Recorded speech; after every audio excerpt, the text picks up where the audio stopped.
அன்புள்ளம் கொண்ட VST TV நேயர்களே வணக்கம். திருவரங்கம் ஸ்ரீ ரங்கநாத துணையுடனும் பழனி ஸ்ரீ பாலதண்டாயுத பாலினி அருளுடனும் நான் உங்கள் ஜோதிடர் வெங்கடேஸ்வரன். இப்ப நம்ம எதை பத்தி பார்க்க போறோம்னா ஜூன் மாத பலன்களை பத்தி பார்க்க போறோம். பலன்களை பத்தி பார்க்கறதுக்கு முன்னாடி எந்தெந்த கிரகங்கள் எங்கெங்க இருக்கு, எப்பப்ப பயிற்சி ஆகுது அப்படிங்கிறத பார்ப்போம். சூரிய பகவானானவர் ரிஷபராசியிலிருந்து ஜூன் 15ஆம் தேதிக்கு மேல ஆனி மாசம், அதாவது மிதுன ராசியில சஞ்சரிக்கிறார். அதே மாதிரி செவ்வாய் பகவான் மேச ராசியிலிருந்து ஜூன் 20ஆம் தேதிக்கு பின் ரிஷபராசியில சஞ்சரிக்கிறார். அப்புறம் புதன் பகவானானவர் மிதுன ராசியிலிருந்து ஜூன் 8ஆம் தேதி ஜூன் 22ஆம் தேதி வாக்குல கடகராசியில சஞ்சரிக்கிறார். சுக்கிர பகவானானவர் ஜூன் 8ஆம் தேதிக்கு மேல கடகராசி மிதுன ராசியில இப்ப இருக்காரு. கடகராசியில குருவும் சுக்கிரனும் சேர்ந்து இருப்பாங்க.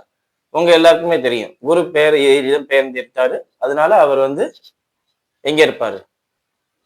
கடகராசியில தான் இருப்பாரு. சனி பகவானானவர் மீன ராசியிலும், ராகு பகவானானவர் கும்பராசியிலும், கேது பகவானானவர் சிம்ம ராசியிலும் இருக்கார்.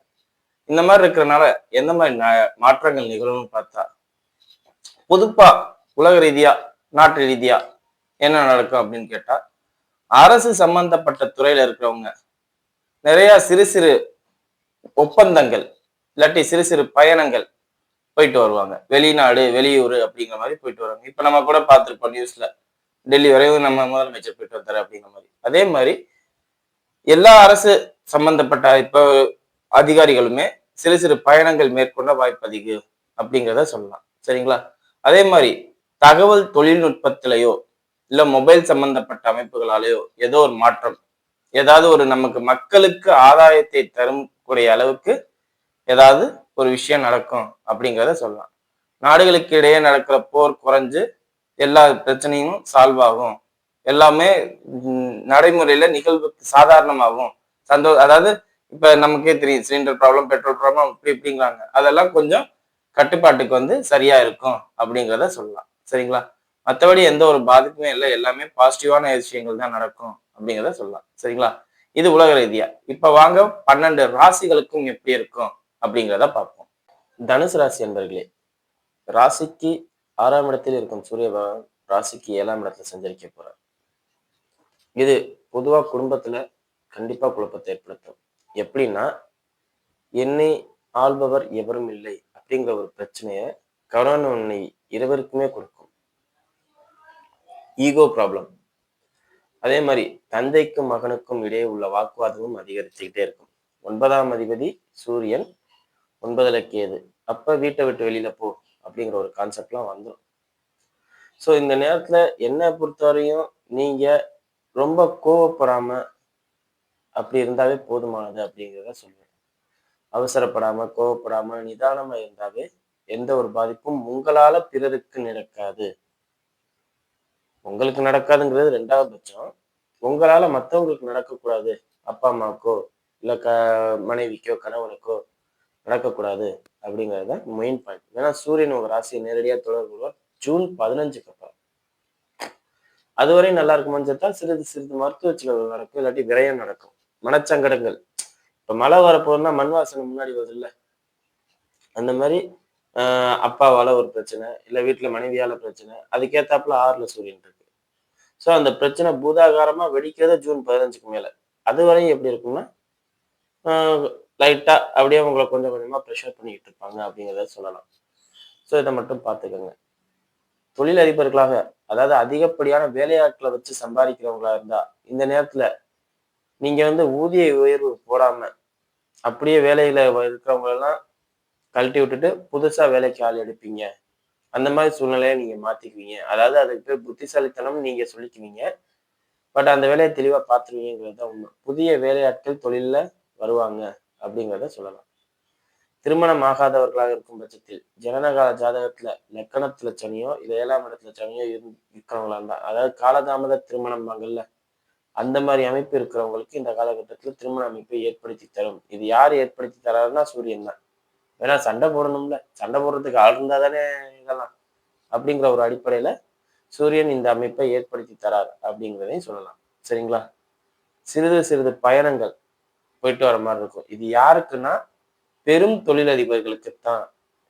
அப்படிங்கிறத சொல்லலாம். பெரும் தொழிலதிபர்களாக இருக்கும் பட்சத்தில் ஒரு நாடு விட்டு ஒரு நாடு போயிட்டு வர மாதிரி அடிக்கடி நான் வெளிநாடு போயிட்டு வர மாதிரி இருக்குங்க அப்படின்னு சொல்லுவாங்க.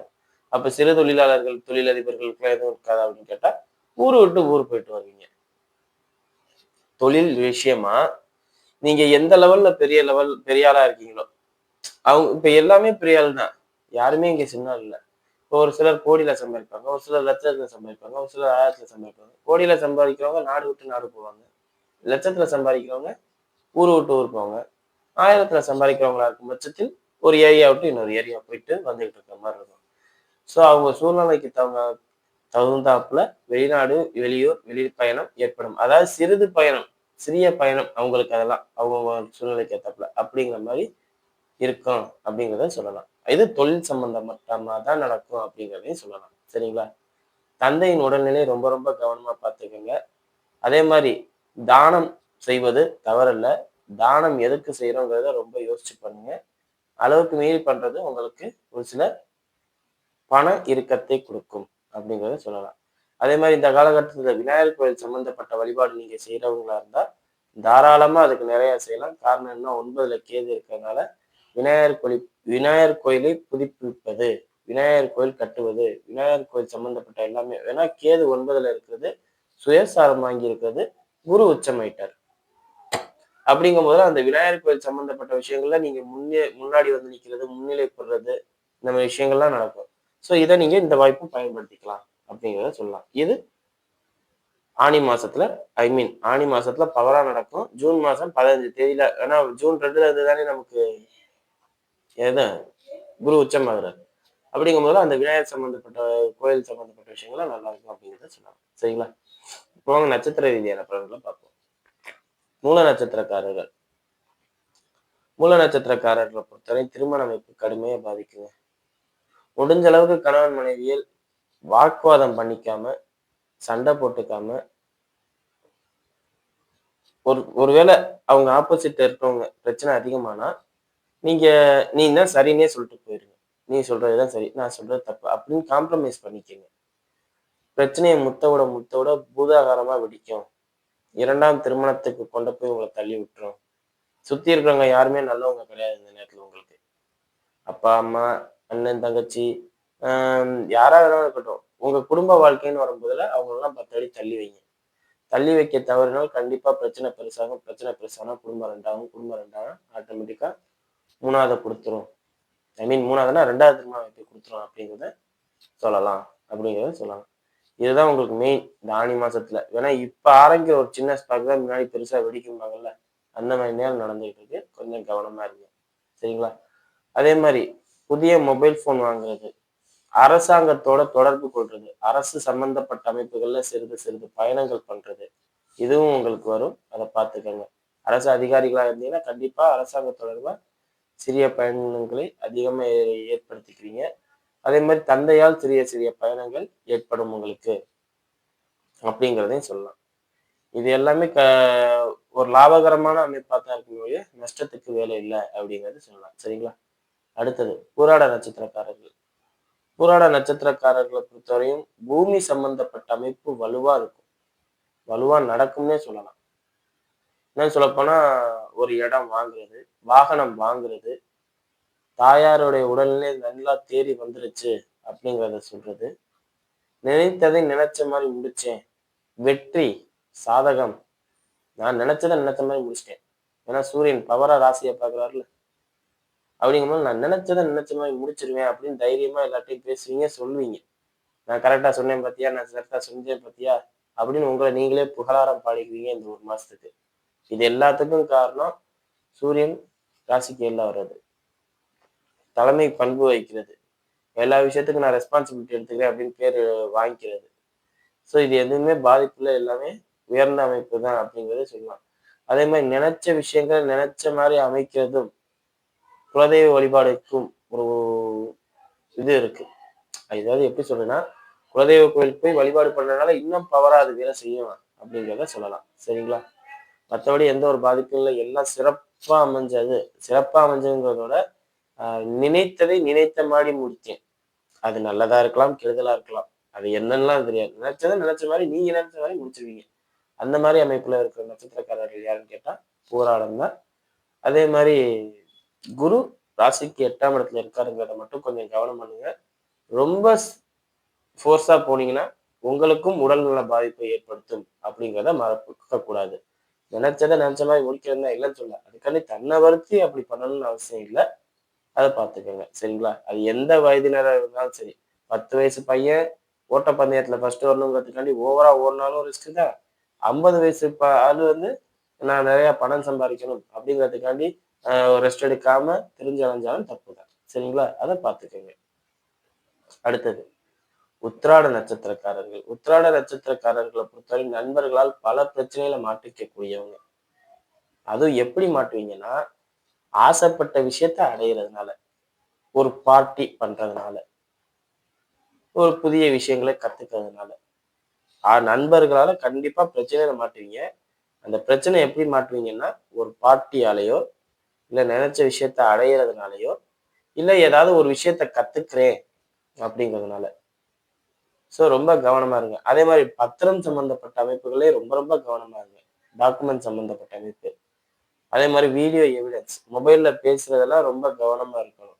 உங்களுக்கே தெரியாம அந்த இது ரெக்கார்ட் ஆன் பண்ணி என்ன பேசுற, என்ன செய்யற அப்படிங்கிறத பண்ணிடுவாங்க. இந்த மாதிரி அமைப்புகள்ல மட்டும் கொஞ்சம் கவனத்துடனும், எச்சரிக்கையுடனும் இருக்கிறது நல்லது அப்படிங்கிறத சொல்லலாம். அதாவது உங்களை பத்தின ஆதாரங்களும், அதே மாதிரி உங்களை பத்தின மகிழ்ச்சியான விஷயங்கள் தான் இந்த நேரத்துல உங்களை பாதிக்கும். 8ல சுக்கிரன் இருக்காரு. அவர்தான் உங்களை இந்த நேரத்துல பாதிப்பாருன்னே சொல்லலாம். சூரியன் 7க்கு வரதெல்லாம் பாதிக்கவே பாதிக்காது. சிறப்பா போய்கிட்டு இருக்கும். யாருக்கு தெரியும்? திருமண அமைப்பே கொடுக்கும். ஆனால் சுக்கிரன் பாதிப்பு அமைப்புறது கொஞ்சம் கவனமா இருக்கணும். குறிப்பா டாக்குமெண்டேஷன். ஏன்னா புதனோட சேர்ந்துடுறாரு சுக்கிரன். அப்ப வீடியோ பதிவு, ஆடியோ பதிவு அப்படிங்கிற மாதிரி மாட்டுவீங்க. இல்லாட்டி டாக்குமெண்ட் ஏதாவது மாற்றுறது அப்படிங்கிற மாதிரி மாட்டுவீங்க. இல்லாட்டி நான் ஆசைப்பட்ட விஷயம் கிடைச்சது, நினைச்ச மாதிரி முடிச்சுட்டேன். இல்ல ஏதோ ஒரு படிப்பு சம்பந்தப்பட்ட அமைப்பு. இந்த மாதிரி விஷயங்கள்ல ஏதோ ஒரு விஷயத்தால லாக் ஆகி மாற்று அமைப்பு வரும். கொஞ்சம் கவனமா இருங்க. குறிப்பா இது எங்க ரொம்ப ரேரா பார்க்க வச்சு ரொம்ப ரேருங்க ரொம்ப அதிகமா பார்க்கலாம்னா, இப்ப வண்டி வாகனம் போறீங்க. டிராஃபிக் போலீஸ் பிடிக்கிறாரு. அப்ப டாக்குமெண்ட் இல்லைங்கிறனால மாற்றுது. இது எல்லாருக்கும் இயல்பா நடக்குது. இது வந்து நார்மல். உங்களுக்கு அப்நார்மலா நடக்கும்போது கொஞ்சம் இன்டீரியரா ஏதாவது குடும்பத்துல நடக்கும், சொத்து பிரச்சனை இந்த மாதிரி பார்த்துக்கலாம். சரிங்களா? அது என்னங்கிறத பார்த்துக்கங்க. சரியா? வீடியோ இப்பதான் ஃபர்ஸ்ட் டைம் பார்க்குறாங்களா, லைக் பண்ணுங்க, ஷேர் பண்ணுங்க, கமெண்ட் பண்ணுங்க. சேனலை மறக்காம சப்ஸ்கிரைப் பண்ணுங்க. வேற எதுவும் ஜோதிட ஆசைக்கு கீழே உள்ள நம்பருக்கு கால் பண்ணுங்க. நன்றி.